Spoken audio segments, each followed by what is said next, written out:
What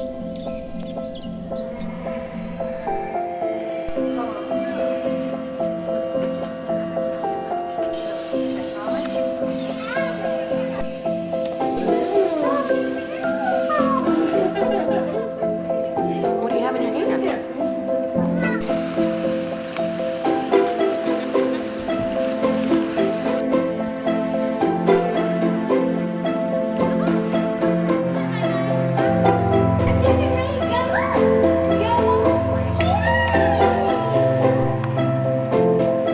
Are we gonna go inside and eat some snow?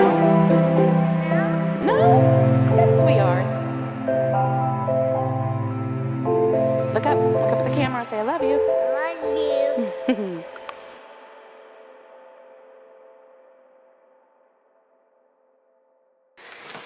Okay, so I'm gonna mic you up. Let's see, I'm gonna run this.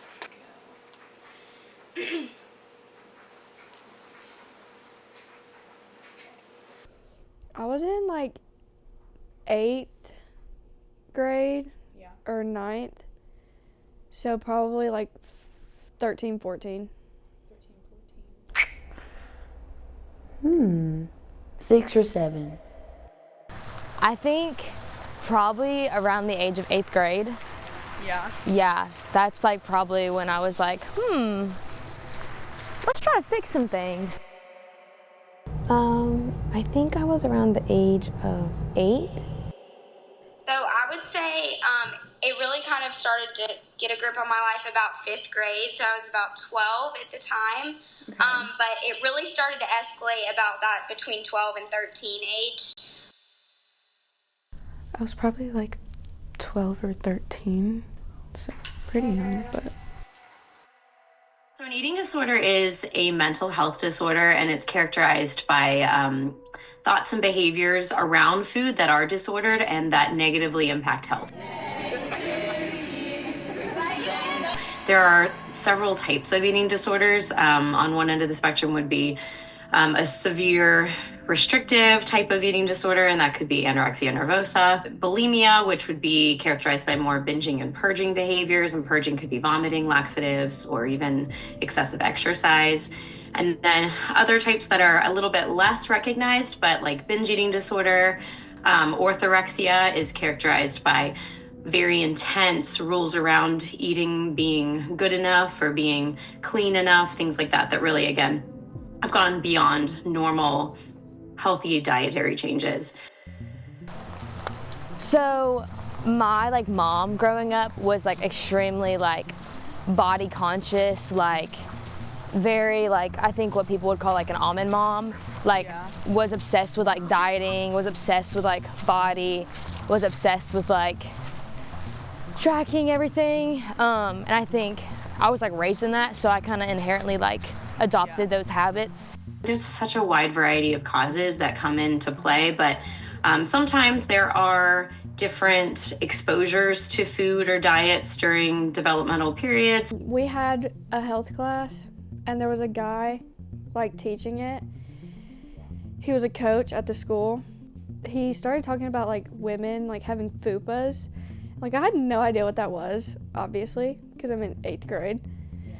And he like explained it to us, and he was like, yeah, no man likes that. And I was like, oh, okay. Sometimes there's a big stressor in someone's life, and that stressor can cause that individual to want to control something. I didn't really know what the root cause of it was, but now that I'm on the other side of it, I know that a lot of that came from anxiety and this need for control over my life that I felt when I felt like everything was out of control. That was the only thing I could grab onto. I switched to like public school instead of private school when I was in 8th grade, and that was like a shock. So it was like, what can I control? Sometimes eating disorders, I'd like to say it's just like a perfect storm of a lot of different factors. I had some traumatic experiences, so it made me pay attention to my body a little bit more.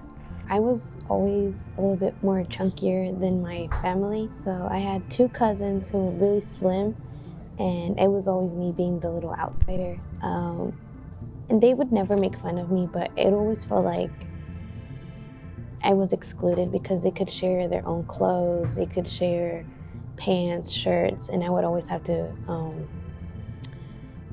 bring my own clothes whenever we did sleepovers and not have that same experience of sharing with each other. I also got cheated on for the first time in 9th grade. So that was interesting. I think like socially there was some pretty rude people, and you know, at that age I kind of noticed more like people I thought looked better than me, but media definitely was playing it as well. So social media is full of misconceptions. Unfortunately, just the nature of the beast is that you have a lot of people who have a platform for sometimes not the right reasons. So they end up giving a lot of information about what their opinions are around food and exercise. I started sports in middle school, but I stayed active out even before then. I played volleyball, flag football, track, soccer, cheerleading, basketball. So I was always constantly active. So I got really skinny. And I was also depressed as well too. And it was just like, it wasn't me. And so like, that was, I would say, my lowest for myself, because I've never felt like that. And like people were like, God, why are you so small? And I was like, I'm okay. It slowly started with just like limiting what I was eating, kind of watching it, trying to be healthy, just slowly kind of taking things off. And then as I saw the results of that, of losing weight and looking different, even though it was to an unhealthy level, there was a voice in my head telling me that those things were positive and that I wanted it more and more. Like whenever he cheated on me, I just felt like something about me was wrong and I wasn't enough for him, and that's why he did that, which no, never think that ever. But yeah, then I just started like really like focusing on food. I began a habit of like a lot of like binge eating and restricting like all the time, like every day, like consistently. And it was like mostly fueled by the fact that like I had pretty bad anxiety as a kid, but it just became like a constant like run in my mind of like I would not eat for like the entire day of like school, and I would come home, and then it was like binge until like I go to sleep. It got worse when I was around 10, that's where I slowly started to eat less and like try to hide like the food that I was eating. I was in the hospital for 2 weeks where I got an NG tube because I still refused to eat. And then luckily I got that out and got sent straight away to a residential facility for 10 more weeks on top of that. That residential treatment definitely changed my life. It kind of turned everything around and allowed me to see that like it's okay to not be okay all the time. Middle school, definitely. The second I got there, it was fine at first, but then like gym class, I was like, yeah, I started noticing a lot more things about my body, and I realized I was not okay with it. And I went through some struggles with food for a little bit, honestly through like high school as well. Really, I'm not eating, I'm not feeling confident in myself. But I still had a birthday party, so I still had to like, make it seem like I was okay, but I really wasn't. Some of the most common ones that I hear is that like this one food is the cause of all of these issues. Now that can be like, things that are just enjoyed, like a dessert or something like that. Or sometimes it goes so far as to taking out an entire, food type, like, oh, it's dairy's fault, it's gluten's fault. And again, unless you have a dairy allergy or intolerance or a gluten intolerance or celiac disease, that's not something that's going to be universally problematic for people. I wouldn't eat fruits because I read that they had high sugars and a lot of calories as well. When we would go out, I would like pitch a fit because I didn't want to eat. It's almost like a snowball. It starts and then it's like it all happens really quickly. And so within the span of about 3 months, I went from being perfectly healthy physically. I was obviously mentally not in the right place, but being perfectly healthy physically to being in a hospital bed with my heart rate in the 30s. That whole kind of time I was struggling food, whether it was like not eating enough or eating way too much. And then there's even the further step, which something like, keto diets do. A lot of times it's like, oh, it's this macronutrients fault that we aren't feeling our best. And all of those messages really drive, again, this idea that like health is not about what you're nourishing your body with. It's about what we can take out. And I think that's a really dangerous concept. The side of like being obsessed with like working out and like fitness, but like your body's running on nothing. And like you can't actually do anything because your body is not fueled. I think at the age of 12 is when it hit even worse. That's when I realized that there were workouts at home from YouTube. And so I would be in my room for around 3 hours just trying to lose weight or trying to lose the calories of whatever I ate, even if it was an apple or like water, which doesn't have calories, but in my mind is like you have to lose that weight. As the exercise piece goes, it's also important to remember that exercise is natural and it's healthy, but it also, just like anything else, you want to have a good relationship with that exercise. It shouldn't be punishment. It shouldn't be something that you have to do so much of to burn off all the calories you eat. Obviously, your body needs calories. Calories are energy. So you need a certain amount of calories, even outside of any kind of activity you do, just so your organs can run, your heart can keep pumping, your brain can keep working, your muscles can keep functioning, all of those different things. Like I was like the girl who I was like weighing myself and like I was like, if I'm like a pound off, I would like lose my mind. Like It pretty much just stuck with me throughout high school because girls are so mean. Like especially in high school, girls are so mean. So I was excited to go back to school in January, and I went back that first day, and it was like a shock to my system, something I was not expecting whatsoever. And I think a lot of it had to do with when I was inpatient. I was 12, and the girl closest in age was 17. So the maturity level was very different between me and my peers at school. And I kind of took that as people treating me differently just because I didn't feel like I fit in with everyone else. And so at that point, my mind, being as disordered as it was, kind of used that again to start to relapse.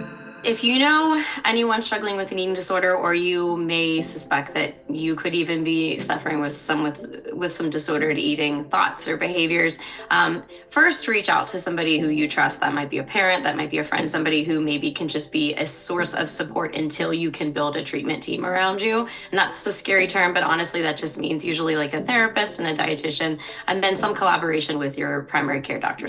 This time around, it was more so I was struggling with depression, a lot of like suicidal thoughts and feelings and that kind of thing. And it got to the point that my parents were like, okay, we're gonna have to get you help again. And so I got back with a psychiatrist, and he told me that in 2 weeks, if I wasn't better, that I would be going back inpatient. When I was 16, that's when I slowly started to become aware that what I was feeling wasn't correct in the way that I had to have self-love. Like the light bulb came on, and I was like, I've got to get control of this or I'm going to end up right back where I was. And I kind of realized at that point that more so, rather than it being for me, I needed to do it for my family. Just because I had put them through so much, and being the middle of and having an older sibling and then a younger sibling, I saw the effects that it was having on them more so than it was on me. And I really didn't want that to have to happen again. I'm still recovering because it takes time.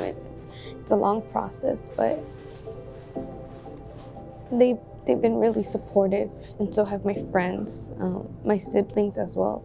My little brother always reminds me to eat. He tells me that I'm beautiful no matter what. During high school, it like pretty much stuck with me. But then whenever I graduated, it got a lot better. I'm gonna die one day and my body's gonna be left. So to not worry about how I look right now, to just enjoy myself and my family and my friends around me. Once you realize that like your body is the least important thing about you, because like your identity is found in something else. And like for me, that had become like Christ. Slowly, I've gotten better, like kind of my relationship with food and my body. I think becoming a college student has helped a little bit, because it's like nobody's really judging me like they were in high school and middle school. But so I try to be more confident in myself, but it's still a work in progress for sure. You want to reach out to get some kind of medical guidance. And the reason why is eating disorders, I often say they can build like a snowball effect. If you catch it early, it's much easier to kind of turn the ship around and turn the trends and step away from it building into something bigger. My parents have been so supportive with it.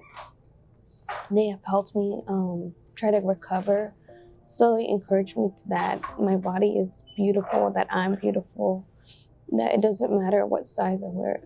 What matters is my heart. When I went to my dietitian, she sat me down and she was like, Gracie, I don't tell many people this, but she told me that she actually had struggled with an eating disorder. And when she told me that, it was almost like I was like, okay, you know what? Like, she has this amazing life outside of the eating disorder controlling her, and she went through something very similar that I went through. And so that kind of allowed me to see that, like, there is life after this. This isn't the end. This isn't what I want the rest of my life to be like. And there is hope that this can get better. People always look around them before they look at themselves.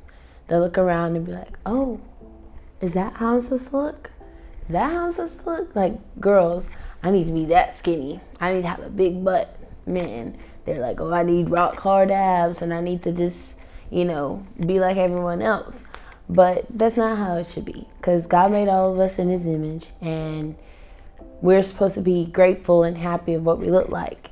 I've gotten a lot better at like actually eating, but it's just really hard like just trying to get better, because like it's always in the back of your mind. It does get better if you try your best. It does. And even if you can't try your best, just make sure you try.